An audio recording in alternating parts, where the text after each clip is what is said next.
Right, here we are again. Back on the case of the old Radio Rentals Model 60. I've not looked at this thing for about a year, and to be honest it doesn't look any better than when I last looked at it. Which isn't surprising really, is it? It's still pretty horrible. So what are we going to do with it? That is the question. It needs a bit of a de-rust. Maybe not completely back to bare metal, but maybe just removing the loose stuff and then covering it in a bit of wax just to stop it from spreading bits of rust everywhere. The wiring looks okay. We know the valves are okay. The speaker's been refurbished. That needs to come off and be cleaned on the back because it's cloudy in that bit, so you can't actually see the tuning pointer. Which one moves it? That one does. Yeah, this looks like it's going to be fun. Or not. Still some electronic work to do on the underside as well. Let's have a quick nosy. Because it is still... don't break the tuning dial. There we go. Yeah. Wax capacitors. More wax capacitors. A few more wax capacitors just for the fun of it, and just in case you've not had enough of them yet, there's more wax capacitors. And some 1960s or 70s electrolytic replacements, which may or may not be good. I have to give it a good run up again and see what it does. Hopefully it'll go bang.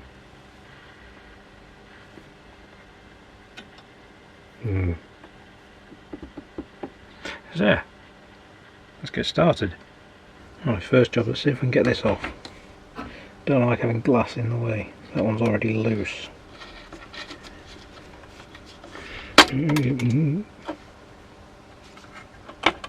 That was the final rivet giving way just there. I think I will have to replace these with little nuts and bolts. It's going to go everywhere, isn't it?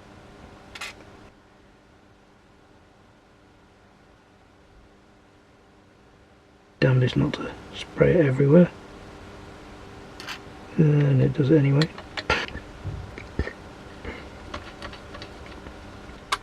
And the screw falls out as well. There's a bit of felt stuck there. Ain't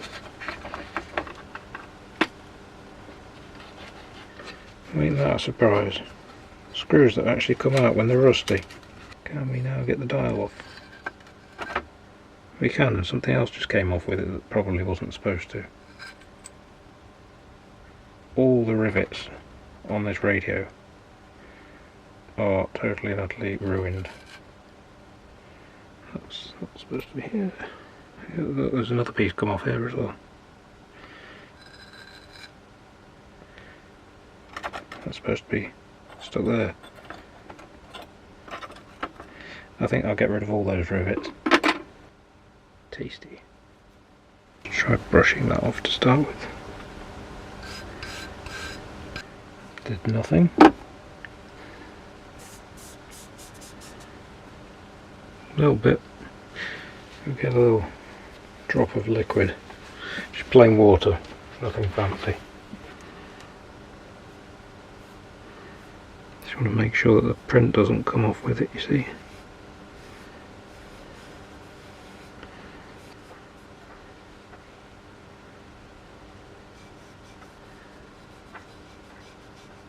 So hopefully now you can see the difference. That side being clean and that one not. So now with that back on there you might actually be able to see the pointer. Yeah, which also needs clean. Much better. Right. Put that somewhere safe.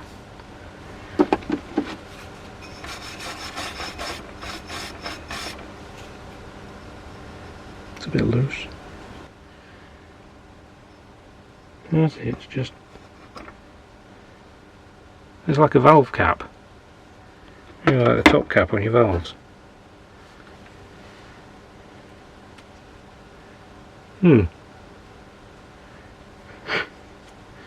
That's one way of doing it, isn't it? So all of these rivets are completely, totally and utterly knackered. There's nothing that can be done with those apart from replace them.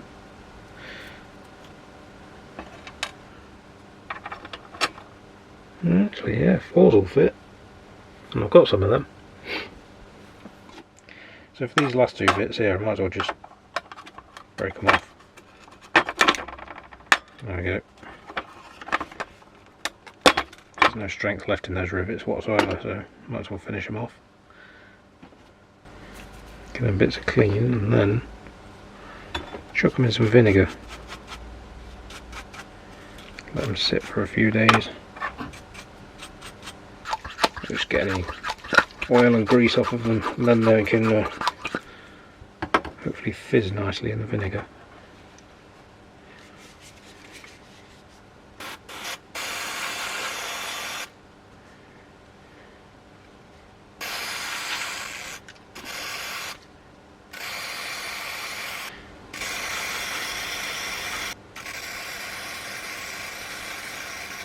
Running out of gas.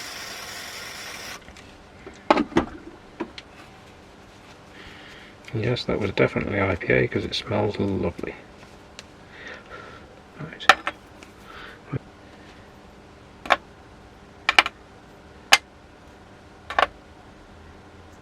Yeah.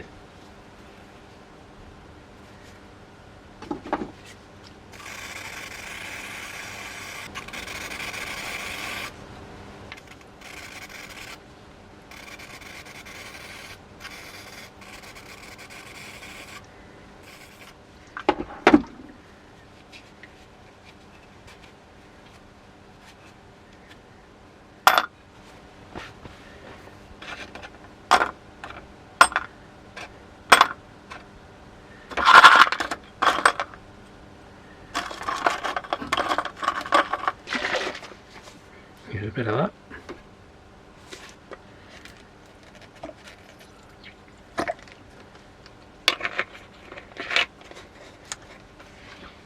And find somewhere to leave that to fizz for a week. And no, I'm not going to leave a time-lapse camera on that for the week. That's just taking things too far. Right, I think give that a quick clean. Mind your ears.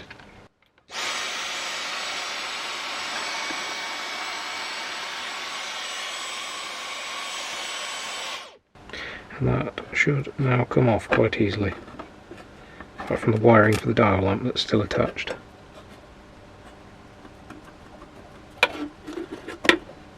Surprised that hasn't snapped off yet as well. Yeah, there's more wiring. Use the world's smallest tip for a very big chunk of metal.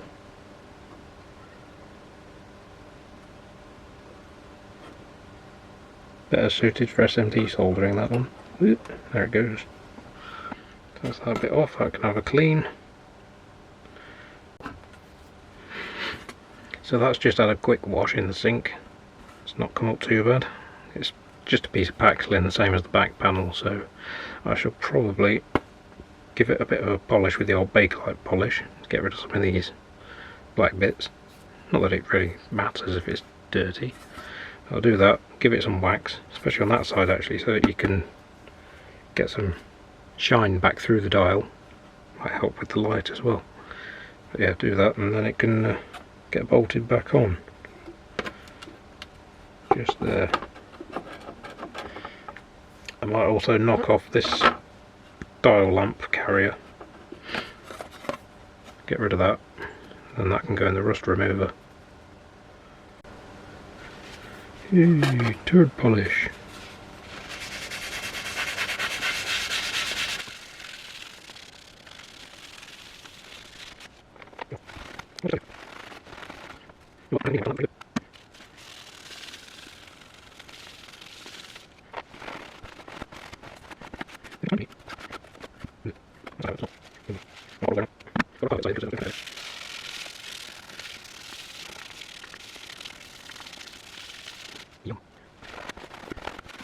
I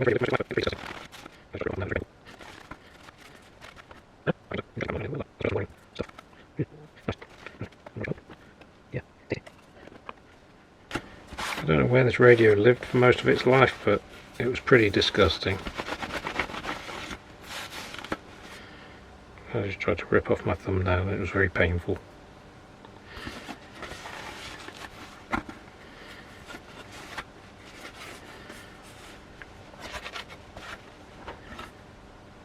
Better? I think so. Interesting patterns on it around here. What the hell's that? I suppose that's from the wiring and stuff.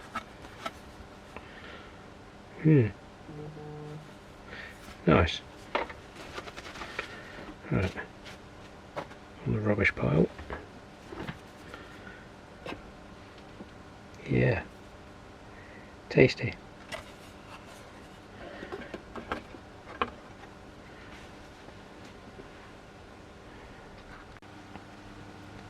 That's the rubbish pile.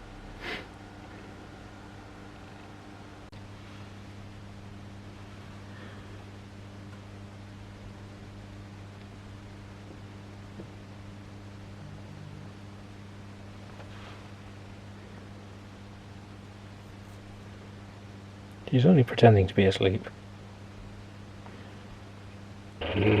Tasty.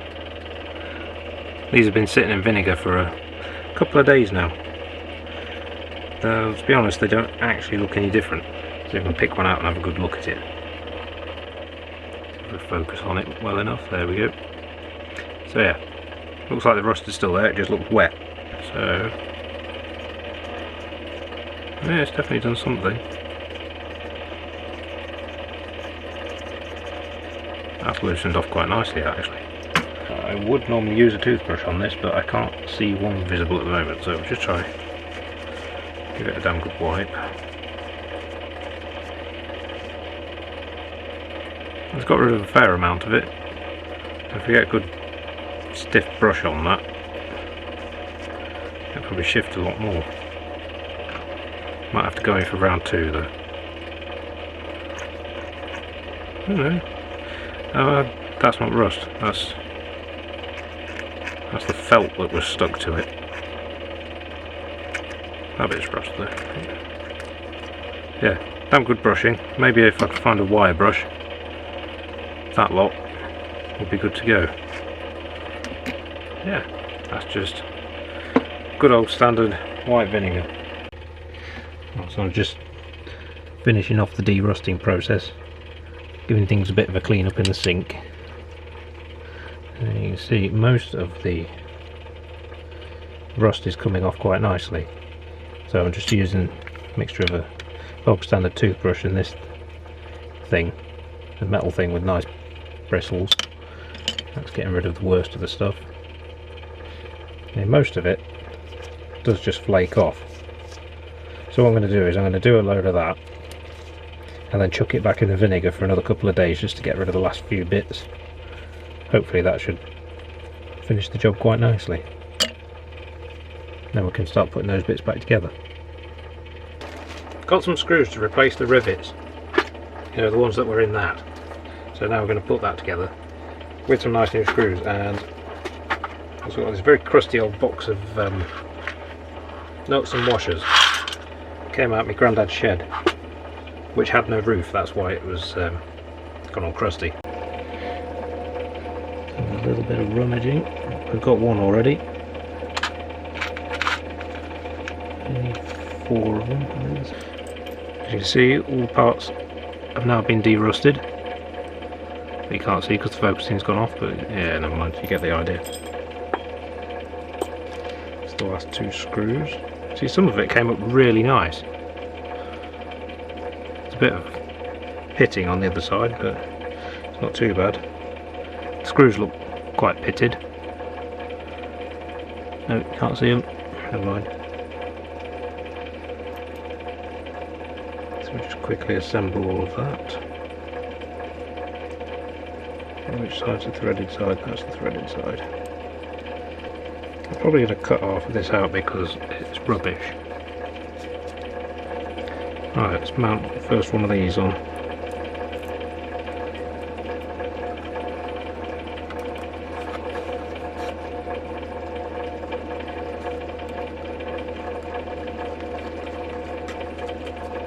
Not bothering with any washers or anything on there, just straight up nut. And all that side. Sorry about the noise from the heater. As you can tell, it's winter already and it's getting cold. Tighten that up just a little bit to stop it flapping around. You can see I've already put the dial lamp holder on. Put solder tag on ready for it as well, rather than soldering straight to the piece of metal, which didn't really work very well.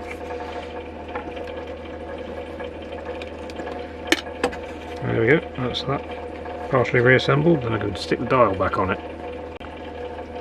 And there we go. That will look good back on the radio. Ooh, still the light reflected in it. Never mind. Obviously I can't leave it fitted now because I can't get the dial pointer on, can I? Never mind. So here we have the chassis ready to accept that back on. All we've got to do is stick some bolts through here and here. That should hold it down nicely. So I went out shopping today, got some of this for de-rusting the chassis. Should be interesting. So 3 different grades of spongy pad stuff. I think they call it Scotch-Brite. That's what we call it at work anyway. Yeah, we'll try some of that out in a minute. Yeah, let's get on with it. I'll try it on this little bit first. Probably should get the hoover involved in that.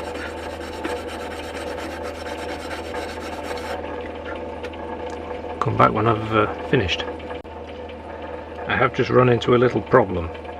If I put these 2 screws in, they get in the way of the speaker when you put it on. Just there. So I'm going to have to rethink that. Either I'm going to go with countersink screws, or just not bother with them. Take those out completely and just rely on the bolt through the speaker to hold it in. I mean, it's going to be strong enough. And I can just put the screws in that side. I've still got to drill that rivet out there because it's soldered on the back with the bit of wire for the dial bulb. Yeah. Alright, got a new battery and now trying to get rid of remains of, well, that was easy, that rivet. I did partially desolder that first because I desoldered the wire, but yeah, it just sort of peeled off, if you can see that. At least it's out of the way now. I'll get that cleaned up and then we can try bolting the dial backing thing, whatever you want to call it, onto there. Is there any rubber stuff that needs replacing? No, surprisingly the rubber bits for the tuning gang are still squishy and not in a bad way. That's good then. We'll get a bit of that Scotch-Brite down there and try and sort this crustiness out. Right, so the aim of what I'm doing here is not to completely 100% de-rust it and take it back to shiny metal, but just to get rid of as much of the loose crap as I possibly can. Take it as far as I can without actually ending up back to bare metal, and then waxing what's left. So hopefully it will just give it a nice surface that isn't going to cover you in rubbish every time you touch it. Hopefully that's not cadmium plating on there.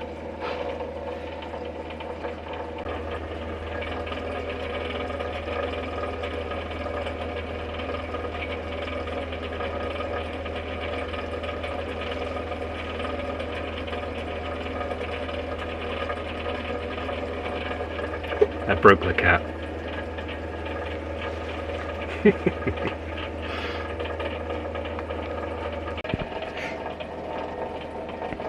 So I've been doing a little bit more work on this off camera, taking the top off of the mains transformer and taking the cams off of the IF transformers, which does leave them a little bit exposed, but at least then I can get in around here and clean off some of this rust.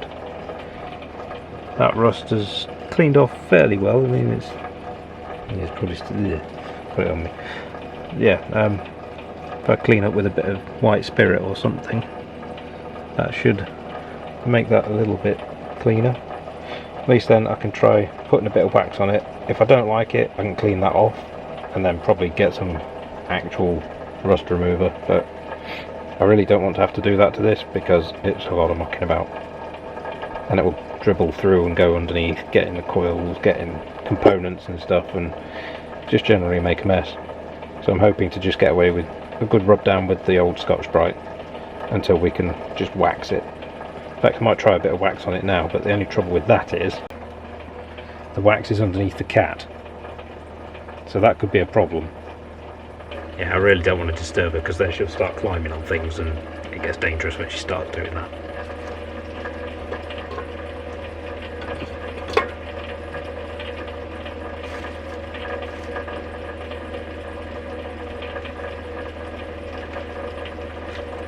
Hello.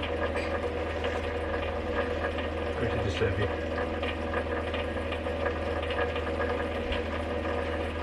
Got it. Right, so we'll try a little bit of wax just on this area here. Ooh, focusing things following me. Nice. Right, just whack a little bit on there. So I've used this on old lamp bases before, where they were sort of rusty, and I kind of liked the look of it, but I didn't want to get covered in rust every time I touched it. So I just Scotch-Brited it down a bit, take off all the loose crap, and then just rub a bit of wax in. It keeps some of the, as they like to call it in the antiques world, patina, whoever the ex-she is. And then means you can handle the thing without getting covered in brown stuff.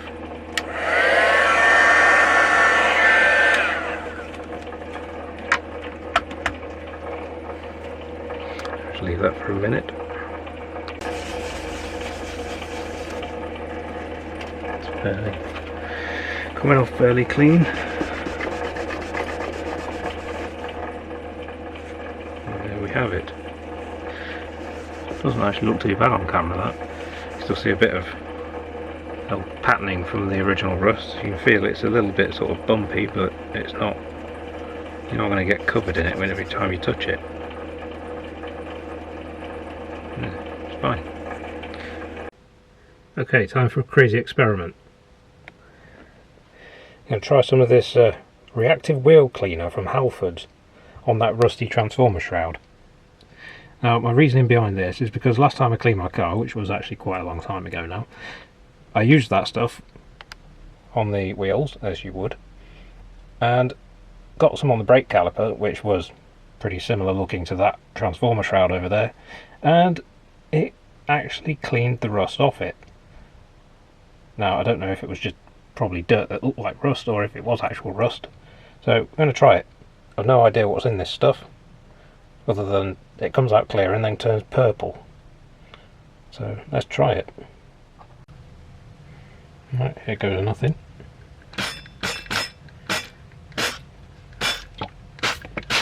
Clean some of the rust out of the sink as well. Things are starting to turn purple already, that didn't take long. God, blimey, it stinks. Right, let's leave that for a bit. Come back and see if it's done anything useful in a bit. Well, a few minutes have gone by and been to top up the sink water, and it is looking pretty grim. I think it's starting to turn black. So I think it's time to give it a good scrub and see what happens.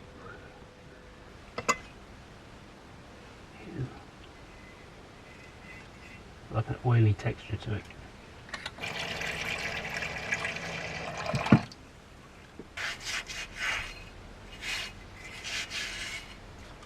What do you reckon? Better or worse? I'll give it a second blast and see what happens. If it doesn't work, it doesn't matter, I just attack it with some sandpaper instead.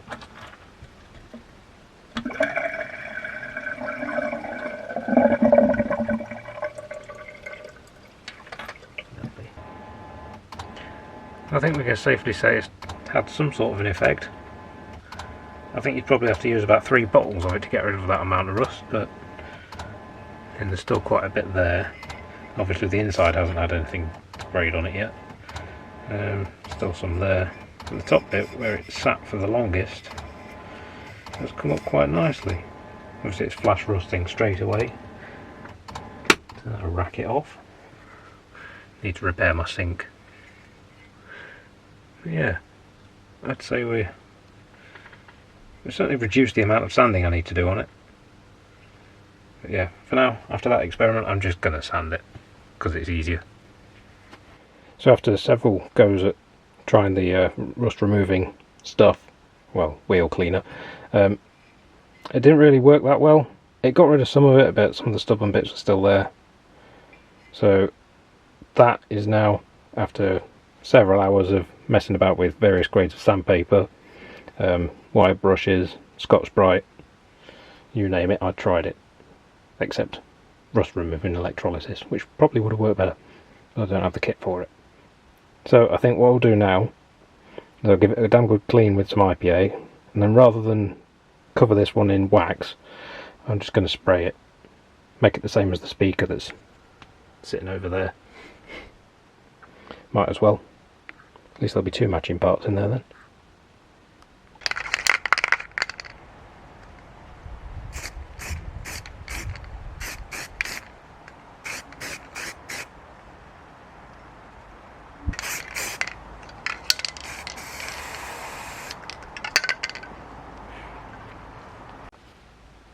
There we go, undercoat is dry.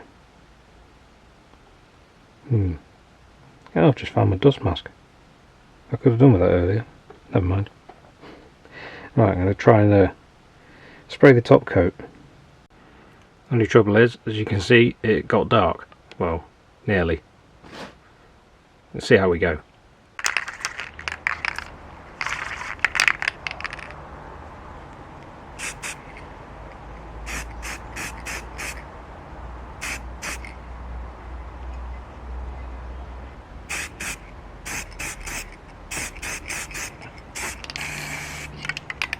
I'll do. Alright, so the last thing you saw me do was this transformer shroud. It's not come out too bad. Paint's nice and dry now. So we'll see if I decide whether that colour's any good or not, because I'm not sure about it. The other transformer on the chassis is actually black, so I might change it yet to black as well. The other thing we've done, tarted this up. Now just going to try and get some grease into the bearings, which hopefully should work quite nicely with this. So let's have a go.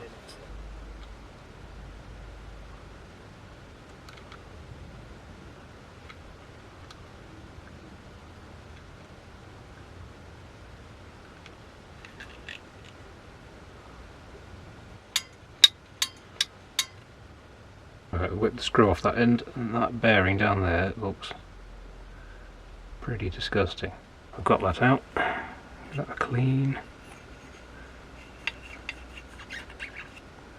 Yeah, it's pretty ropey. So get that nice and clean, then I'll clean the bearing and stick some new grease in. Let me drop the little ball bearing back in.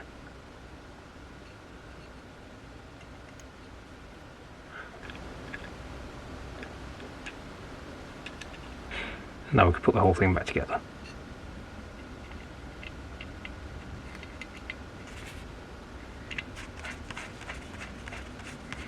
Drop that back a little bit.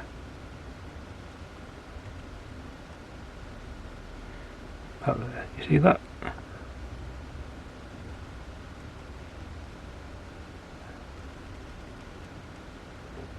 There, about there.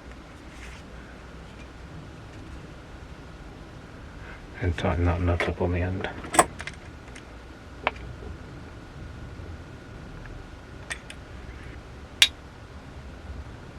Yeah, lovely and smooth now, that is.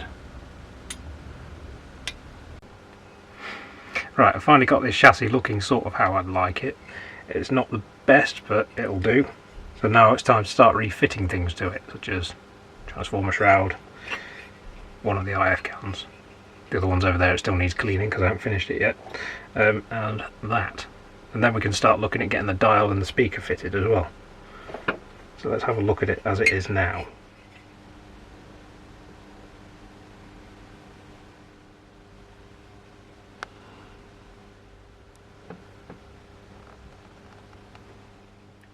There's some areas that were just really hard to get to, so I couldn't really get much out of it, but it's come up okay. I didn't manage to get this off. I didn't want to disturb the original rivet, so I've left that alone, since most of them are still holding perfectly well. So I just dribbled wax down the back of there and heated it up so that it could really get down behind there. I might have to do the same from the other side yet. So let's start looking at getting some things reattached to this. Got to reattach that. I still haven't finished cleaning that yet, actually. Never mind. We'll start with an IF can, a nice easy one that doesn't have the wire on it.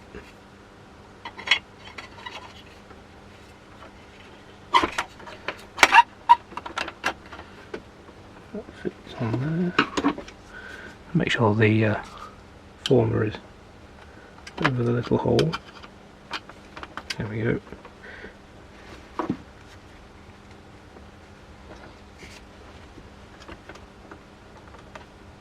Little tiny holes to line up in the sides of this. One just there. There we go. There's a couple of screws underneath that hold the IF transformer in a little bit, so just loosen those off. That should push this bracket up a bit so that I can get the screws in, and then I can tighten them under here again.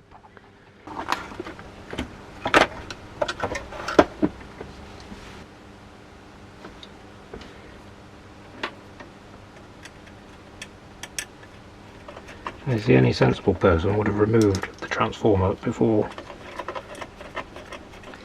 they started doing this, but I'm not sensible, so I just go at it as and when I feel like it. Actually, you'll have to forgive the shirt. The church was giving away free t-shirts today. This is a very holy t-shirt. I'll be quiet now, forget it. That was a crap joke. Tighten those up under there.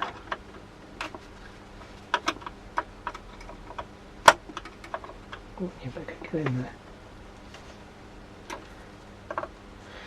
Better not tighten that one too much because it goes through a couple of capacitors as well.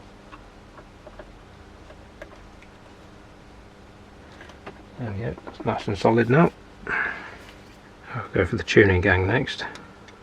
Just got to take these screws out of here. I've got to remember how to wire it up as well.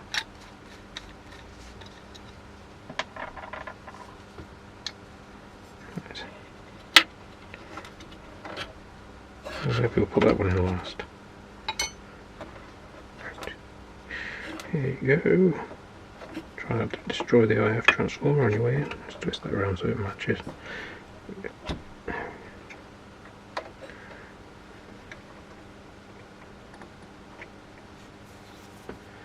Right, now I just got to work out how you wire it up.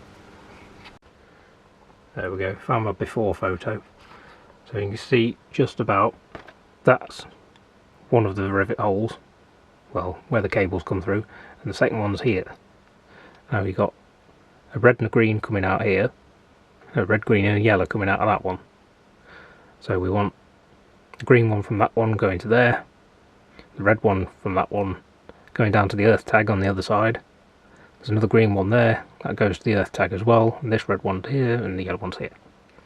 So let's translate that into this. So yeah, green one going to the earth tag, red one going to the earth tag, red one going up there, green one going up there, yellow one up there. Let's get them attached.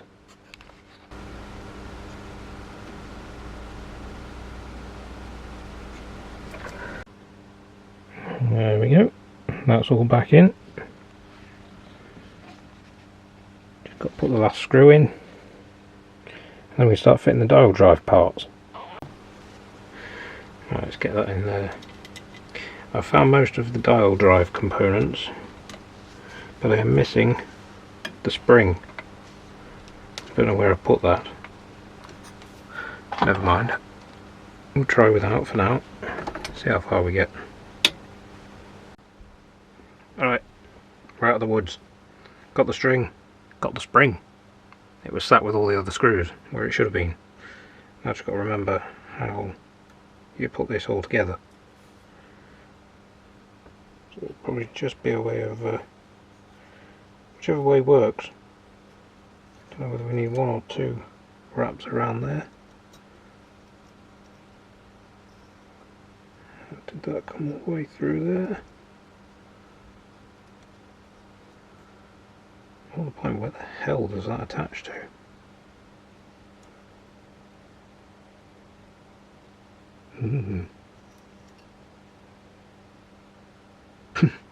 Good question. Right, let's consult some old photos again. Try not to lose the spring at the same time. I just found a video of me taking this thing apart, and it seems that I'd got that on the wrong way. So I'll put it on what looks like the correct way now. Just tweak that around there, and the string came up.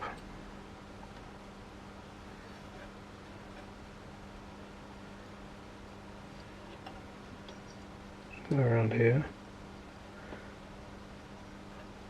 Looks like it nipped in through that hole. This is going to be awkward. There, around there, around there, and then that somehow went back in the same hole.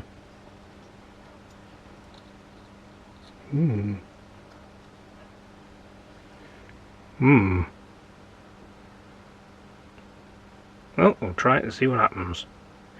So this brings us through the hole, exactly as it was before.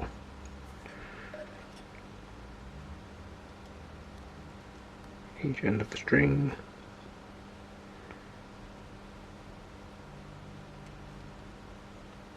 On there, drag them through there. Watch this all get knotted. Okay, let's take that off of there for now.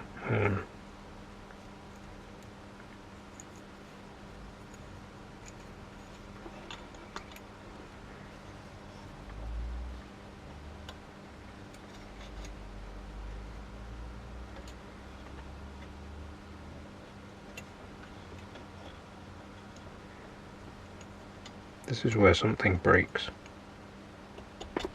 Oh, no, we're on. Right, does it work?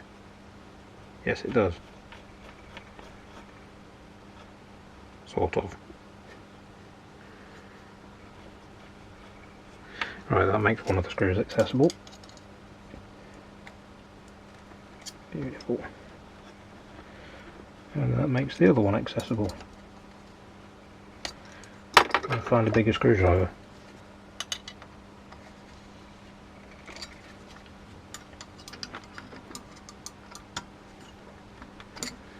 There we go, one working tuning drive. It's a lot nicer than it was, nice and smooth. Greased this bit. Well, you saw I greased all that thing up, so that's all nice and smooth now as well. Yeah, happy with that. Now you know what's coming next, don't you? This dusty relic.